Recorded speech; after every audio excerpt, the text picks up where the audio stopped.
بصرہ کے قریب ایک انتہائی گنہگار آدمی رہتا تھا۔ جب وہ مر گیا تو اس کے جنازے کو اٹھانا تو بہت دور کی بات ہے، کسی نے ہاتھ لگانا بھی گوارا نہ کیا۔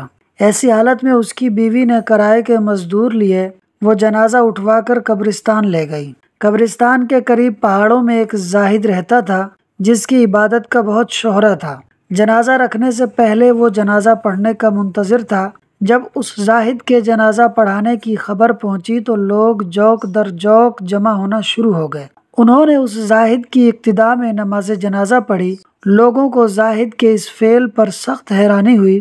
انہوں نے نماز جنازہ کے بارے میں اس سے سوال کیا تو اس نے بتایا کہ مجھے خواب میں یہ حکم ملا، فلاں جگہ جاؤ، وہاں جنازہ آ رہا ہے، اس کے ساتھ صرف ایک عورت ہے، جس کا جنازہ ہے وہ مغفور ہے۔ اس جملے پر لوگوں کی حیرانی میں مزید اضافہ ہوا۔ عورت سے اس کے حالات معلوم کرنے پر پتہ چلا کہ درست ہے کہ یہ شخص شرابی تھا اور شراب خانے میں ساری عمر گزاری، مگر اس میں ایک صفت تھی کہ صبح جب یہ مدہوش نہ ہوتا تو باوضو نماز فجر ادا کرتا۔ دوسرا، اس کے گھر میں یتیم بچے رہتے تھے جن سے اپنے بچوں جیسا سلوک کرتا تھا۔ تیسرا، رات کو جب ہوش آتا تو خوب رو کر اللہ کے حضور التجا کرتا، یا اللہ، مجھ خبیث سے جہنم کے کون سے کونے کو پر کرے گا۔ جب یہ راز کھل گیا تو زاہد روانہ ہو گیا۔